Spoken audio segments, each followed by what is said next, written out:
Got Jim and Zodiac hiding in the brush a little bit. We're logging some hemlock this morning.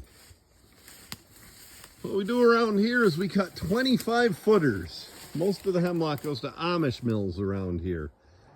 And 25 foot long stuff has become the standard practice and what they prefer.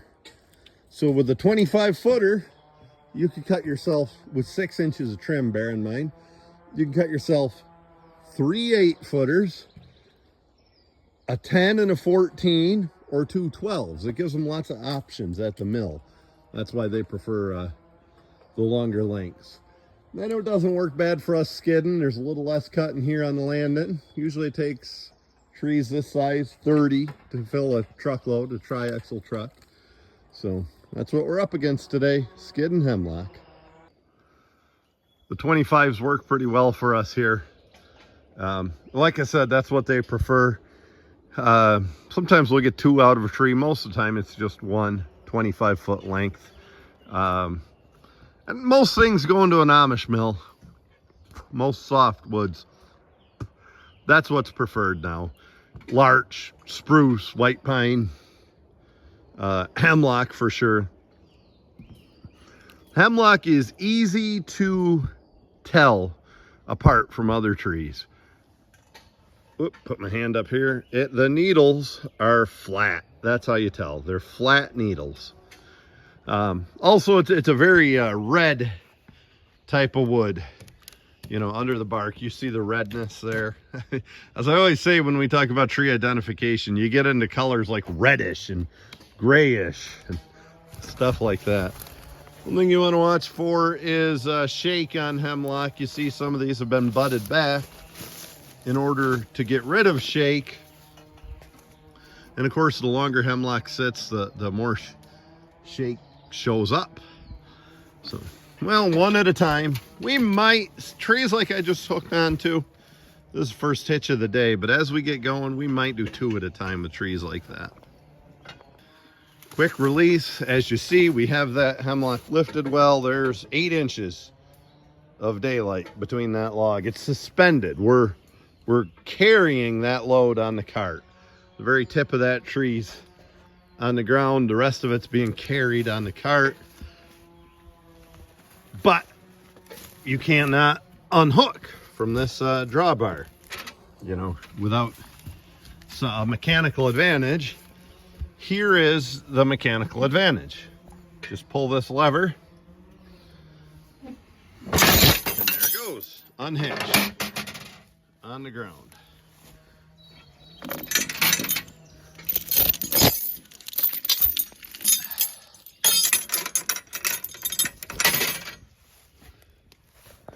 Zodiac and Jim are kind of enjoying stuffing their heads up there. Well, I gotta go to the truck and get a longer chain because I know for the next tree we're gonna need a longer chain in order to reach it. We're topped in just a little bit, so we'll maybe we'll even show that when we get back in the woods. Here's my tip of the day for horse loggers. Face your team toward the log, away from the landing, and where there's nothing for them to eat. No brush or leaves or weeds when you're hitching on. So the log we're going to hitch on to, we're actually going to come back in here. We're going to hook to this hung tree, that dude, on a long chain. But if I back the team up right through here where I'm standing and then messed with my chains and stuff, they'd get a little cagey because they know they're going to have to pull. And teams just always want to walk back toward the trailer or the landing or the barn. If you face them away from the landing, maybe face them right toward whatever you're hooking to, they're more likely to stand calm and trustworthy and just be happier horses. Give yourself a smoother working day.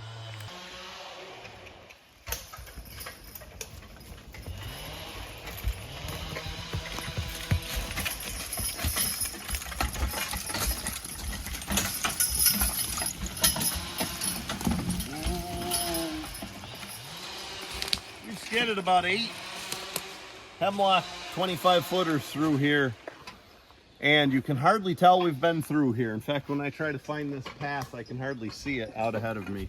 Got a little mud out ahead, you can tell we were there, but right here where it's dry, you can hardly tell we were here. Good techniques, getting these logs lifted, and just plain horse logging. It's low impact. All right, Nick, why don't you meet me? You're not going to want to ride. It's a little rough through there. Why don't you meet me out front a little bit, and we'll keep logging. Yeah.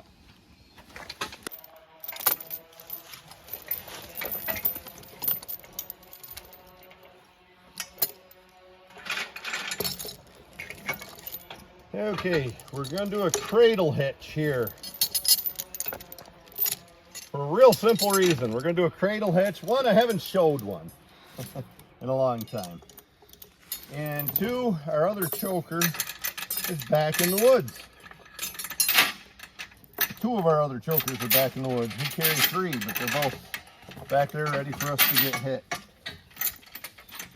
Might not be the ideal spot to do a cradle hitch, but we'll try her. So, step one, take one choker, hook it into your cart, run it under the log to around 3 o'clock. Step two is to hook your other choker into that one. And our favorite chain is back there too. So I'm going to take the grab hook and I'm going to hook into that one. Come right on down here to that 3 o'clock position. And then we're going to hook there. Now bear in mind, what you always look for is a spot where your log is up high and your cart is down low. That's what we have. And that's when a cradle hitch or any hitch with a cart like this works best. You can really get some good lift on it. But bear in mind, when you start and that log is in this position where the butt end of it's up in the air and it's halfway across, it's up real high, that starts hard. So just be ready for that. Watch these horses. It's not going to start easy for them. Zodiac looks better. Whoa. Stand on the end, please. Whoa, whoa, back. Not gonna get any better. I was about 6 inches away from missing my opportunity where I could have lifted that even better. But this will work. If you look at this, come on down, Nick. Here's our cradle hitch at work. Bear in mind, a regular hitch would be lifting from right here. Cradle hitch lifts from, 9 and 3 o'clock, as I always say. And that should do a good job getting this log to the landing. And yes, folks, I see there's a limb down there. We get to the landing, we'll clean that up with a hatchet a little and smooth that up.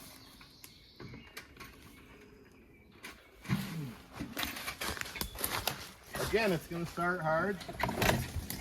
Start them together and then a tight chain and away you go.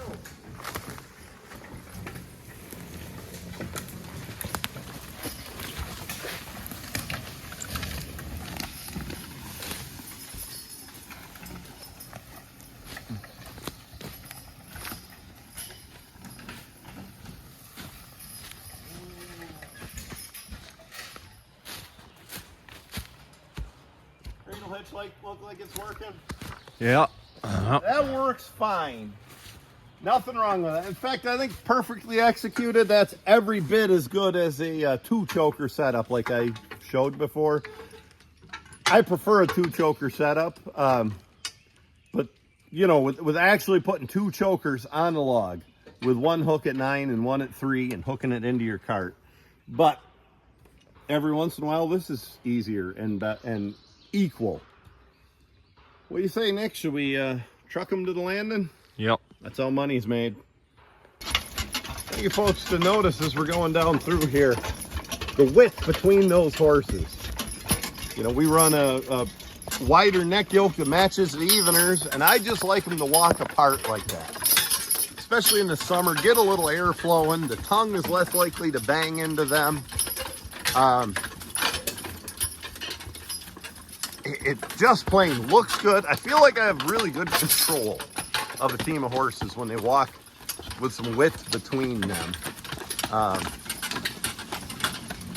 When possible, I like to. I do see the advantage to being a little bit narrower and fitting into a tighter spot, but really, how much narrower than this do we need to be usually? Yeah, show the hitch too, Nick. Decent size 25-foot hemlock. That's the one we put the cradle hitch on. But yeah, we just came a long way. This is a long skid, and of course these guys are in top shape, and nobody's asking for a rest.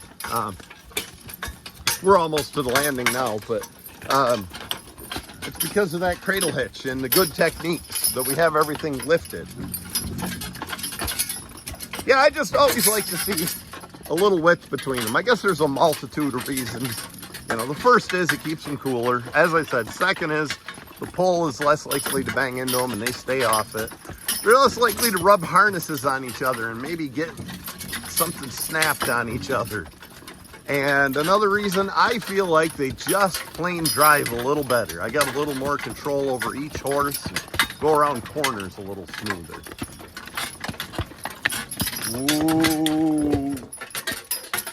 Well, I said back in the woods, make sure your team's facing away from the landing or away from the trailer when you rest them. I don't have that luxury right here because Nick and I have to get off and do a little PV work and move some logs. As you see out ahead of us, we're facing the trailer. There it is. We're facing the trailer. But what we have going for us, we're hitched to a pretty good log right here. And that doesn't pull easy. And they're not going to want to walk off with this hitch of logs behind them. Again, when possible, especially with a dork face like Zodiac, I try not to stand them where there's any leaves or weeds or brush or anything to eat. It just leads to trouble. I'll tell a story. Every video has that about 3 different points, doesn't it, Nick? Where I say, I'll tell a story. I was logging, we bought a white horse. She was a brood mare, well-bred brood mare, son of or daughter of Blackcomb Duke. She was 11 years old and never wore a harness. And got her going nice. She was kind of a tall, lanky horse, like that Billy Wayne horse back home. Big white girl. And we hadn't been working with her a month, and we were logging right along pretty close to home. And it was going pretty well, and they'd been doing excellent. And my dad was, as we used to do a lot back then, my dad was driving the horses, and I was driving the oxen. What I'd do, I'd cut the trees, and then I'd kind of get them out to a good, safe skid road where the cart wasn't going to tip, or my dad, who was older at the time, didn't have to drive through a lot of brush or anything like that. And the oxen were a new team. They were a younger team, and they were not as well trained. They were not up to my standards. Truth is, I had a different team, and I spent more time working on the other team than I did the young team. But they're a pretty good pair of Holsteins. I'm going to try to remember to post a picture of them in here. Actually, I'll post a picture of the whole event. I wrote an article about it called Death, Taxes, and Runaways. And so I had the oxen just standing there, and I had a tree down, and I was following it. And my dad was watching the horses, and he got off, and he sat on a stump. And I was in where it was dark, cutting a tree, topping a tree, you know, marking the logs out and topping it. And I got done and shut the saw off. My dad says, well, the team ran away. And he was always joking like that. You might remember that from my other stories about my dad. And I looked, and right there is Pete and Joe, the oxen, standing right there, no problem. I'm like, they didn't run away. And he meant the horses had ran away. And I couldn't believe it because they were doing so well. What had happened was my dad always let them get away with eating leaves. And really, you might as well not fight it because it's going to happen. But he stood there letting them, on purpose, letting them eat leaves just because he thought it was cute. And he sat there on the stump, and they just kept reaching for another and another, and then they walked, and I don't know, something jiggled, and I don't know what happened, and away they ran. And they ran into a pretty good size open field, and that new horse was, like I said, tall, long-legged, even longer than the black mare we had her hooked with. You do that about once more, and you're going to wear the end of this peavy. He knows he better respect me a little more than bumping into me, and I expect those harsh words might straighten him up. That and the little cuff I just gave him.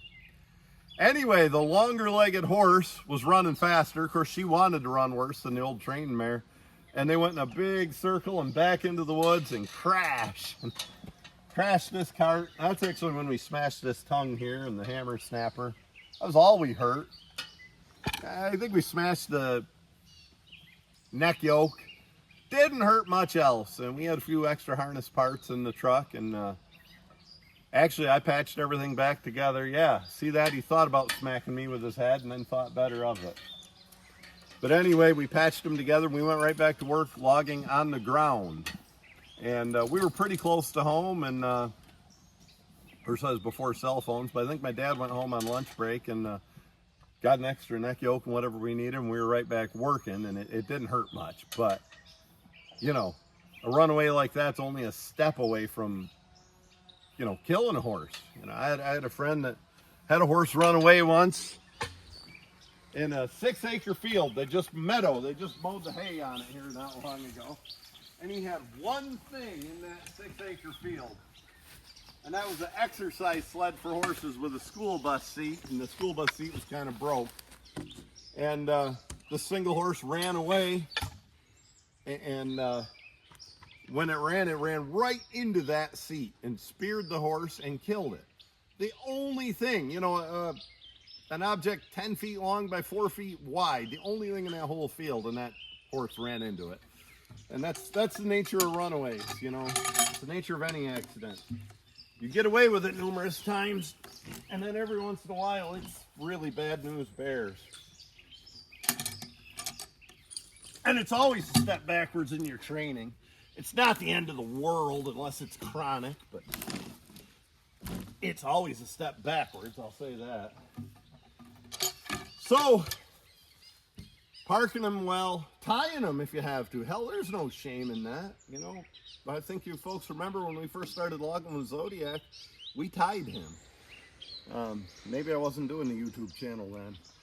But, you know, tying them, whatever it takes. Runaway prevention's fairly important. You know.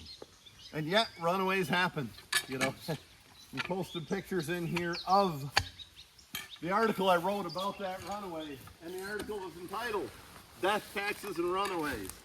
The most popular article I ever wrote, and that's been, I don't know, 20 years maybe.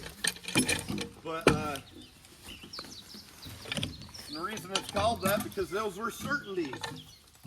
If you've never had a runaway, you either lie or you've never drove horses all that far. Because runaways happen. Don't they, Nick? Yep. We had one with our main team, Jim and Elvis, a couple years ago. Up in Niagara County, up in flat country. I don't know, I was cutting a tree and Nick was skidding and taking the empty cart back into the landing, and the cart hit something and whoop, Nick fell off and scuffed himself up pretty good. Barked your head and your arm and everything. Right under the chin. That's right, yeah. And again, like most runaways, it started on a walk and ended up running, you know, after a little bit of a trot and then running. And they ran around this fancy suburban house at the end of a cul-de-sac once or twice. It was once. Yeah, it was once.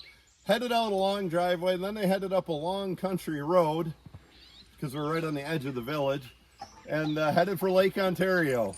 And of course, just like today, we had everything on the truck and trailer. We were filling chainsaws and stuff, but we threw all the stuff off and we jumped in the truck and trailer, and by the time we caught up with the horses, they were ready to stop anyway. We kind of did a Dukes of Hazzard. I think I pulled up close and Nick jumped off, and about 2 steps he was on the cart, and they were really ready to stop by then.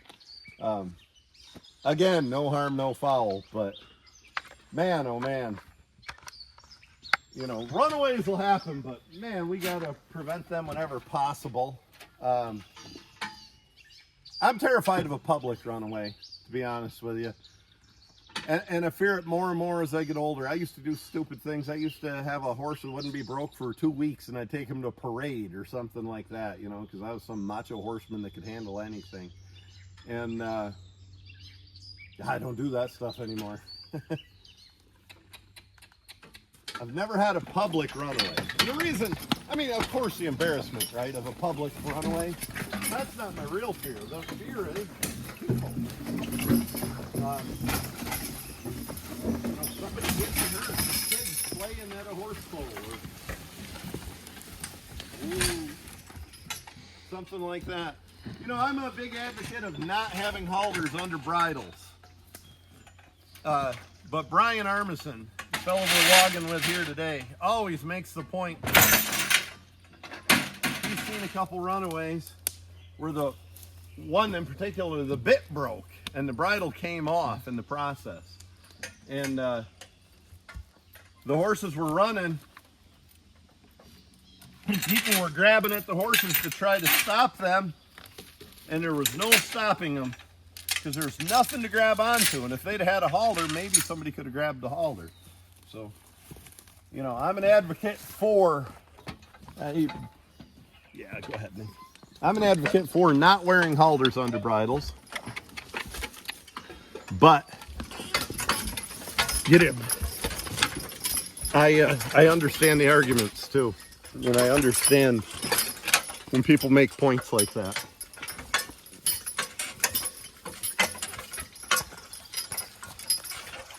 Ooh. So here we are, no log behind us, facing away from the landing, away from the trailer. Doesn't hurt anything. This team's earned some trust. They've been in the woods most every day for about a month. This team here last week in Hardwood, we skidded 15,000 feet, and that's with 2 days off. You know, a Sunday and a Wednesday we took off, and they moved 15,000 feet. That's for figuring 3,000 foot loads. 5 truckloads. They probably got it in 4, but you know, 5 truckloads of logs. So they've done a little work. They've earned some trust. Oh, I hate none of us like logging hemlock around here. I talked to Jim Gordon on the phone. We were talking about the upcoming horse progress days. Jim loves hemlock. I don't know. I've never been able to make any money at it. Skid's hard. I don't know. There's a real strong market for it until I get a load cut, and then there's not a strong market. Walk with me, Nick. We have extra chains in the woods. I just don't need to carry more on the cart than I need. And we want this in the truck in case we get the truck stuck or somebody else gets stuck or we need to do something at home with a bale of hay or who knows what. So throwing this in the truck. Nick, is age catching up with me? What the hell was I talking about?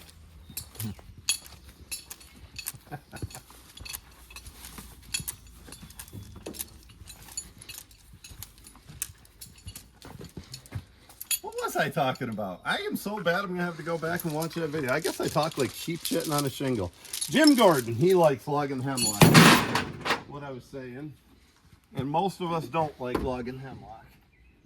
But I'll tell you, this area was built on hemlock. You go into all these old houses and barns, and that's the majority of what it was. And it was by far, they tell me, none of us were here to say, how do we know? You know, some people say if the news is fake, imagine how bad history is. Well, they tell me that the predominant species in this area was hemlock in the old days, and huge, big old hemlock.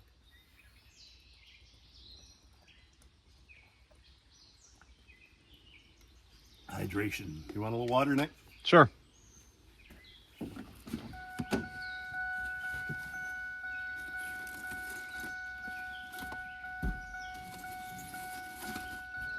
Not far from here, just across the border. Let's go head to the woods. Into Pennsylvania, and I'm sure parts of New York, you know, getting down in the southern parts. I'm sure Portville, Whitesville, Bolivar, those areas, they did this too. Hemlock was very important for peeling the bark for tanning in the old days. That's why you'll see down to like Galton, Pennsylvania, they have the Bark Peelers Convention, actually Cherry Springs, Pennsylvania. It's a big part of the Lumberman's Museum there outside of Galton, was the bark peeler. So what they'd do, they'd follow these trees, the hemlock, they'd let them sit for a little bit, and the bark, they'd do it a certain time of year, I believe it was May. And then the bark would be loose, and they'd take spuds and they'd peel the bark and they'd haul it on wagons to the tanneries for leather. And most of the time they wasted the log. They'd peel that log and they'd let the log sit there. The bark is what they really wanted. A lot of these towns were built, you know, Galton, Pennsylvania, Coudersport, were built on bark in the tannery. You know, a lot of Galton is literally built on sawdust from all the sawmills and stuff. And they had trouble with Side Hill Town sliding. They had to put pillars, pylons, what the hell would you call them? Big posts in the ground to help stop the erosion 20 years ago or so. But yeah, it's an overlooked species. It's handy. It works well for building and construction. It's cheap. It's a resilient species and it grows. I'll tell you, my favorite part about hemlock is the hardwood. When I see cherry growing in hemlock, it's good cherry, almost always. Better cherry than cherry that grows out by itself quite often, or with among another hardwood woods. And quite often the maple's pretty darn good too when it grows among hemlock, but particularly the cherry that grows in hemlock is good. Larches became the thing around here. Everybody loves larch. It has a rot resistance, bug resistance. It's a strong board. My neighbor, Amish neighbor who has a sawmill, pays over $2,000 for a triaxle load of larch. He could get hemlock for $1,200 or $1,300 for the same size load. And even when hemlock would work for whatever, you know, maybe interior construction or something, he prefers larch because it saws out better for him, even with the extra cost of buying it, you know, $800 a load more, but the return is better. It just saws better lumber and there's less waste through his mill. So larches really became popular, but you know, there's a limited supply of larch around here. So we still run on hemlock a lot. That said, we'll do the odd hemlock job here and there, but I have no desire to become a hemlock logger or any kind of softwood logger around here. The only guys that really are softwood loggers around here, predominantly softwood loggers. This is hardwood country anyway, but the guys that are softwood loggers are mechanized generally. And they do it by production, and they buy state beds with big pieces of timber that was, you know, planted back in the Great Depression. And a lot of times it's more agriculture than it is forest work. They're, you know, the trees are grown in rows, and it's a planned at whatever time they're going to clear cut this section and then that section. And by the time one grows back, it's time to start over again. That's a pretty red-winged blackbird. And I'm sure there's a need for that, but that's not our style logging. I'm not running on that logging. I don't, it's not my style, but I'm not running on it. But you really, nobody's doing those big beds and doing that with cable skidders or horses or It's pretty well a mechanized operation when you're doing that. There's a lot less grade involved with the softwood logs around here. You know, these hemlock, we follow them. If it's not shaky, we cut 25-foot lengths and let it go at that. And the Amish mill decides where to cut that. And they don't decide where because of the log or anything. They decide where because of what their orders are. I mean, if they have orders for 12-foot lumber, they cut it in half. If they have lumber orders for 8, they cut 3 out of them, you know, or a 10 and a 14, depending on whatever their orders are.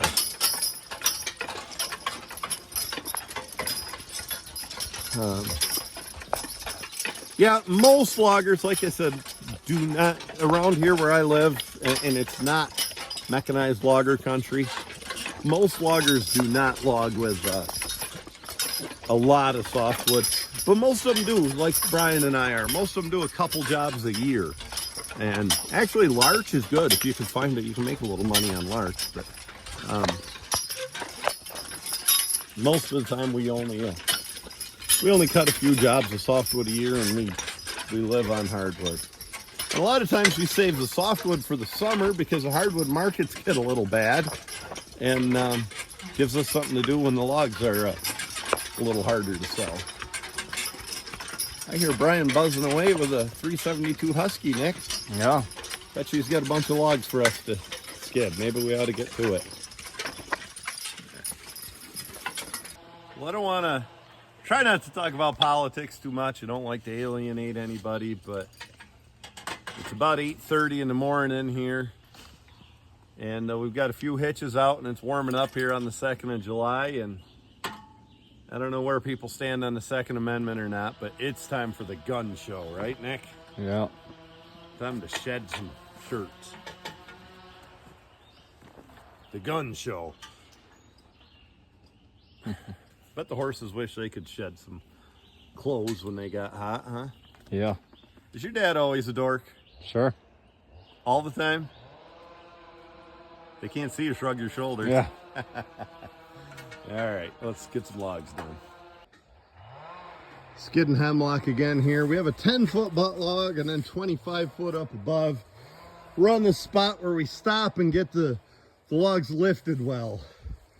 Tip of the day is with an arch style cart, hook the choker back on the log, a foot and a half. Let it hang out in front just far enough it doesn't really hit your cross braces. And get more of that log lifted and more of the weight suspended on these wheels and less friction dragging. My dad was always a big advocate of that.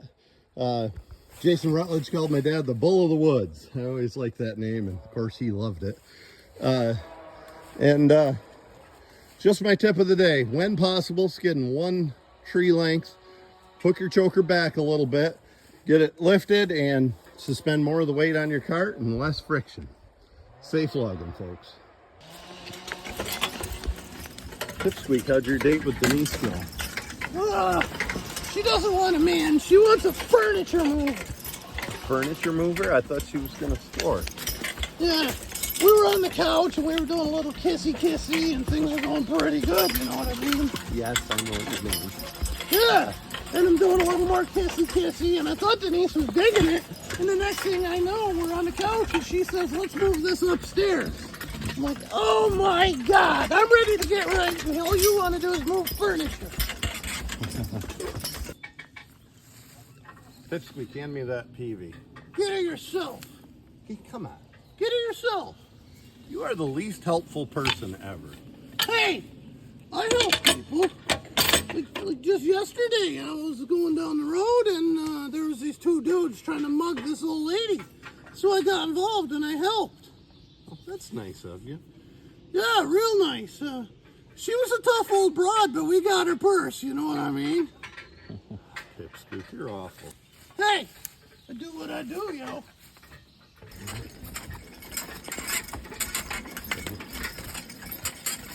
What the hell are you doing, Pipsqueak? My own business. Just tell me why. I'm gonna paint the tricycle over. What color? Red. What's that got to do with wearing 2 jackets? The guy at the paint store told me to put on 2 coats. Yeah, you'll be happy when you see my new cherry red bicycle. Medium coats on red metallic. You know, Nick, I've been thinking we ought to move. Right. You ever think about moving? Sometimes. Yeah. I think we ought to go at least 5 or 10 miles from home. Yeah. I was reading in the paper just yesterday that most accidents, the vast majority of accidents happen within 5 miles of home. That's a pretty damn dangerous place. I think we ought to get at least 5 to 10 miles away from home and move. It's safety first, man. Yeah. Squeak, I didn't know you were a dad. Oh, little Squeak, he's a good little turd. He is? Yeah, tell you what chicks dig a dude with a baby. This chick was running on over him the other day, and she asked me what nationality he was. Oh, that's cute. What did you answer? I said he's a Himalayan. I was pedaling my tricycle down the road, and I found Himalayan on the side of the road. Oh, jeez. Kids are a lot of work, though, aren't they? You gotta change them diapers now and then, I'll tell you that. If it says 6 to 12 pounds on the side of the box, that's all those darn things will hold, man.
That's gonna start hard. Didn't mean to test them right there.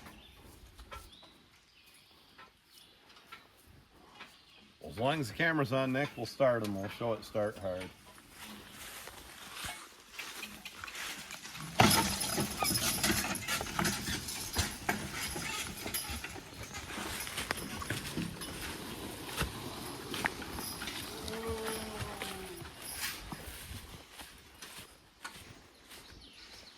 Pretty decent sized hemlock. We got a 10-foot log and a 25-footer here. That sounds like 35 feet of logs, Nick. Yeah. This skids hard. I've always thought hemlock skidded hard. A lot of friction. I guess we'll take this to Landon, we'll tie him up, give him some lunch, and we'll go again this afternoon.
Cozy's out of the way.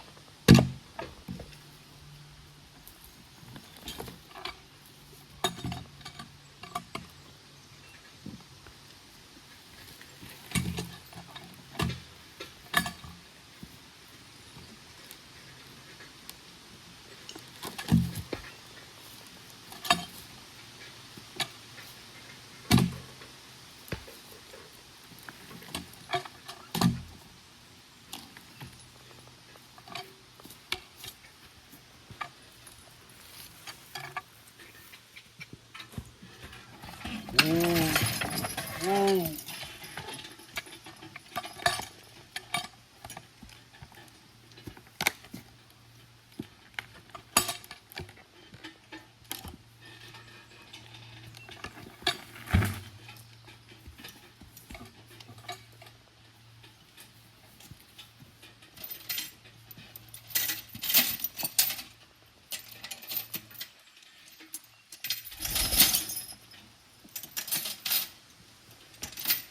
Lunchtime.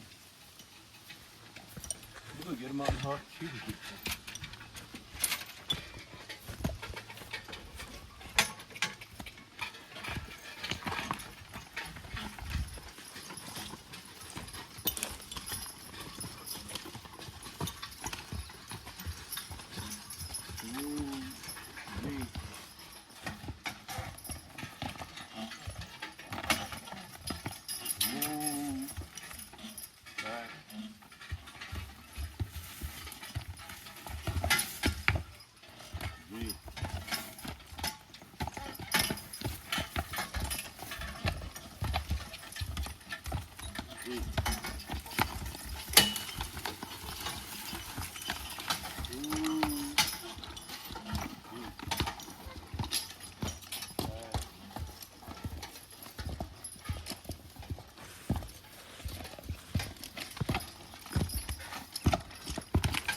With the D-ring harness, I found it's easiest to back right up against something. A log or trailer's usually available. Something like that, because you hook your heel chains nice and tight, and it's a lot easier to get them unhooked if you're backed up against something solid.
Whoa.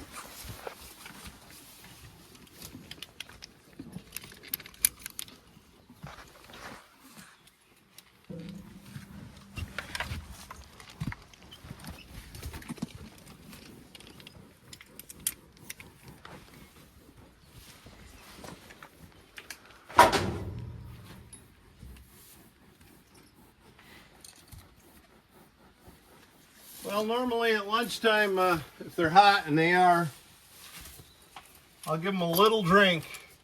Not much. 2 gallon at the most. Then I'll let them cool down for a few minutes. And once they're cool, I give them their grain. Normally I give them hay. I didn't bring any hay today, actually. Today's the day we got to get some more.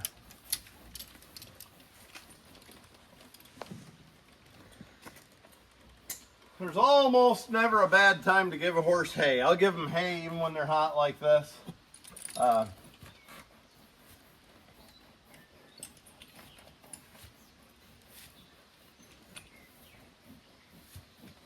Grain, on the other hand, I want to be a little cautious.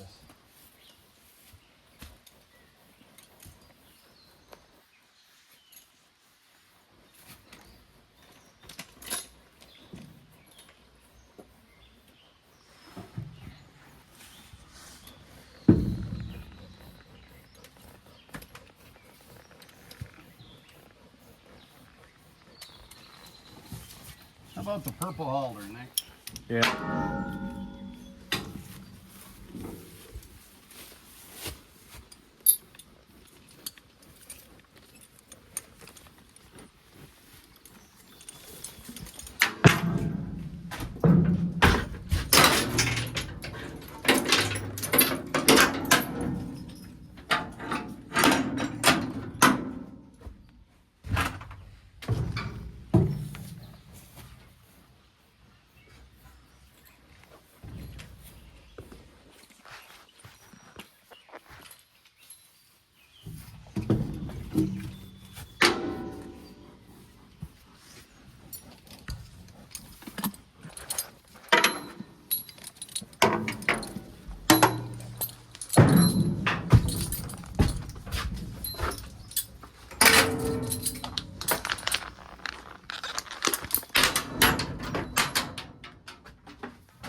Like I said, a couple gallon. Something else I do, besides feeding salt, I feed quite a lot of loose salt, free choice. Put a little electrolytes in there. I don't really have a brand preference or anything. But in this hot weather, I do that. Not every time, but at least once a day.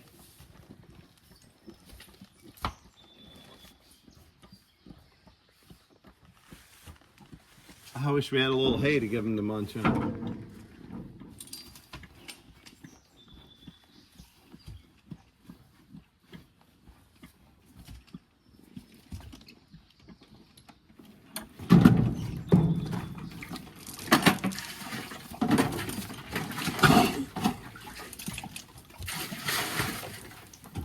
Oh, I've heard vets say that you can't, on a day like today, you can't give them water.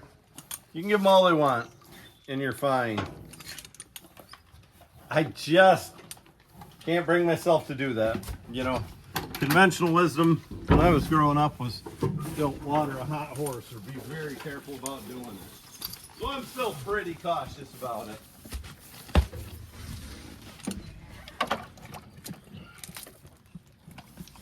Poor Jim's still dealing with that pole evil.